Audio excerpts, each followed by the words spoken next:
Aku tidak pernah menyangka, kado terindah di ulang tahunku yang ke-40 bukanlah perhiasan atau liburan mewah, melainkan sebuah kotak beludru merah di tangan sahabat anakku sendiri. Malam itu, di bawah pendar lampu taman yang temaram, dia berlutut dan mengucapkan kalimat yang meruntuhkan seluruh dinding pertahanan yang kubangun bertahun-tahun. Kini, aku bukan lagi sekadar ibu dari sahabatnya, melainkan wanita yang ia pilih untuk menghabiskan sisa hidupnya. Dan malam ini, saat pintu kamar tertutup rapat, debar jantungku terasa jauh lebih kencang daripada saat aku pertama kali menggendongnya dulu sebagai balita.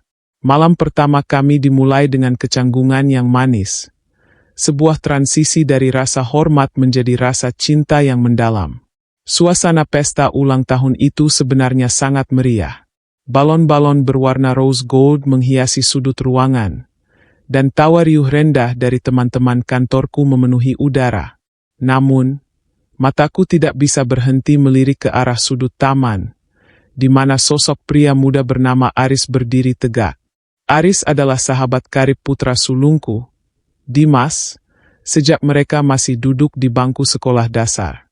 Aku mengenalnya sejak dia masih ingusan, sering menginap di rumah kami, dan bahkan aku sering membuatkan bekal untuknya. Namun, beberapa tahun terakhir, ada yang berubah dari cara Aris menatapku.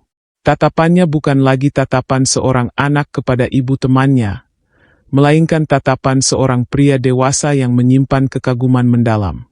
Dimas, putraku, sedang sibuk memotong kue saat Aris perlahan mendekat ke arahku. Hatiku berdesir hebat. Selama ini aku berusaha menepis perasaan aneh yang muncul setiap kali Aris memberikan perhatian lebih. Seperti mengirimkan bunga tanpa nama ke kantor atau sekadar menanyakan kabarku melalui pesan singkat yang sangat sopan. Aku selalu berkata pada diriku sendiri bahwa ini salah, ini tidak wajar. Aku adalah seorang janda yang sudah mapan dengan kehidupan mandiri, dan dia adalah pemuda masa depan yang cerah. Jarak usia kami bukanlah angka yang kecil. Namun, hati tidak pernah bisa diajak berkompromi secara logika. Malam itu, saat tamu mulai pulang satu persatu, Aris memintaku untuk berbicara di taman belakang. Di sanalah, kejutan yang sesungguhnya terjadi. Tanpa banyak kata pembuka yang bertele-tele, ia merogoh saku jasnya.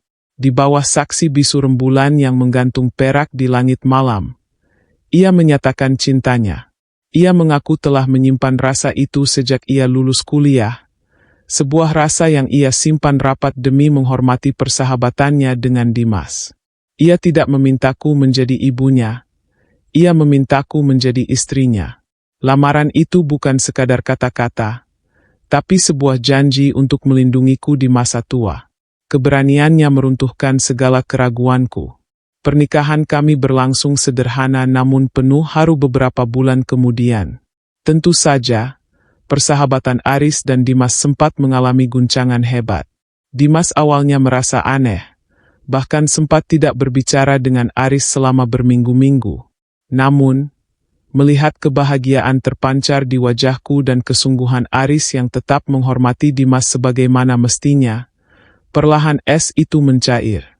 Dimas menyadari bahwa kebahagiaan ibunya adalah yang utama, dan tidak ada pria yang lebih ia percayai untuk menjagaku selain sahabat terbaiknya sendiri.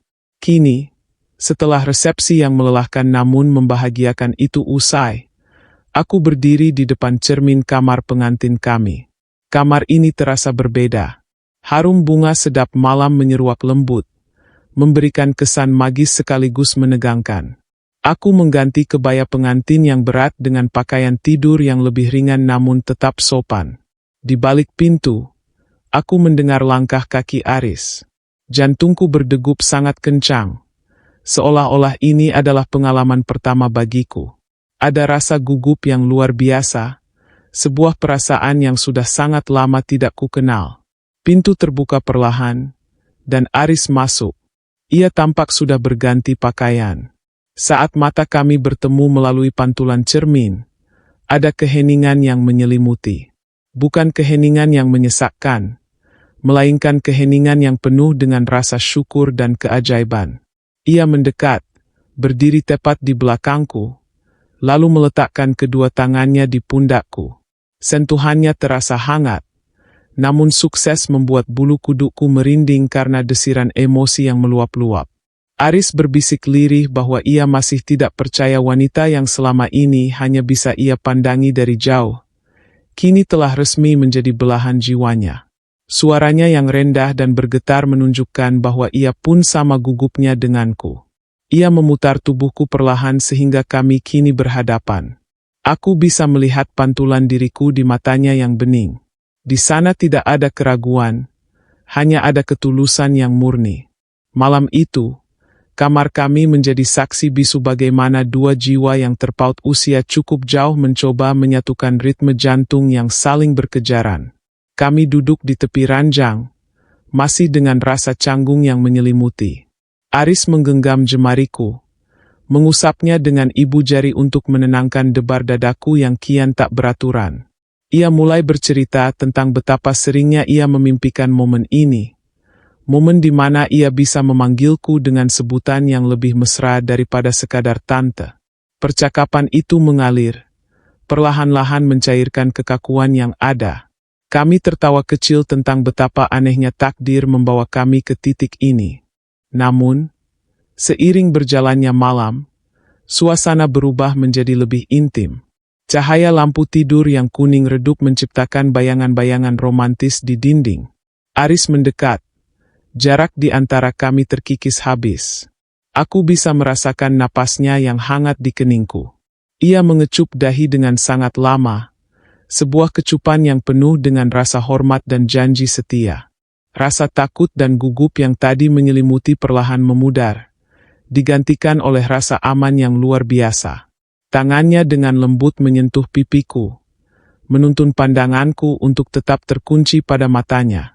Di saat itulah, dalam suasana yang sunyi dan penuh kesakralan, kami menyadari bahwa malam ini bukan hanya tentang sebuah status baru, tapi tentang penyerahan diri yang utuh.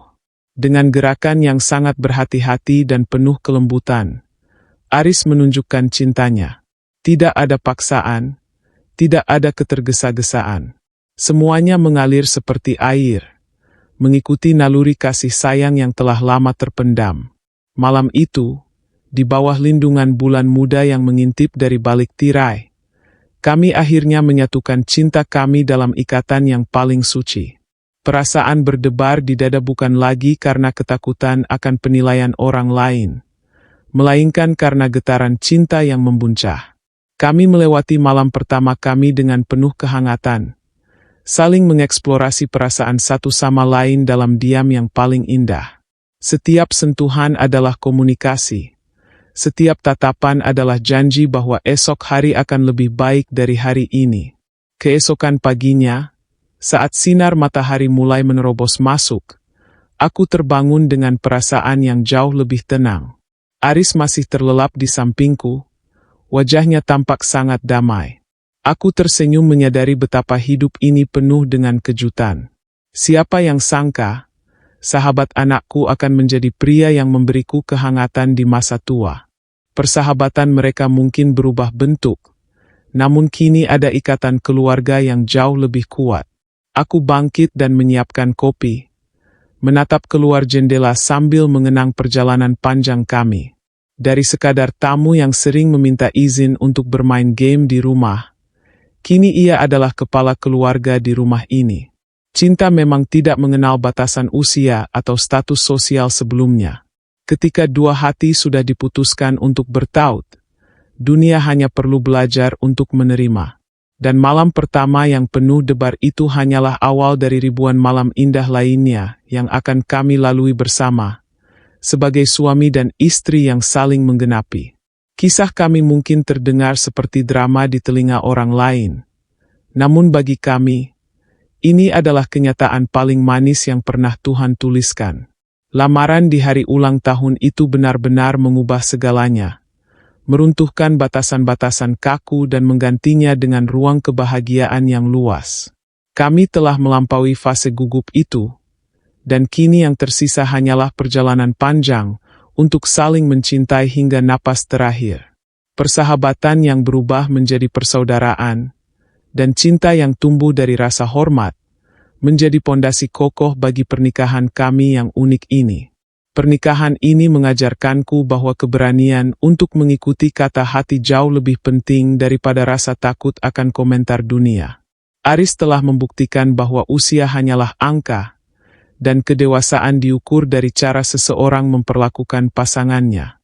Malam pertama kami akan selalu kuingat sebagai momen transisi yang paling mendebarkan sekaligus paling membahagiakan, di mana dua dunia yang berbeda akhirnya melebur menjadi satu dalam harmoni yang sempurna.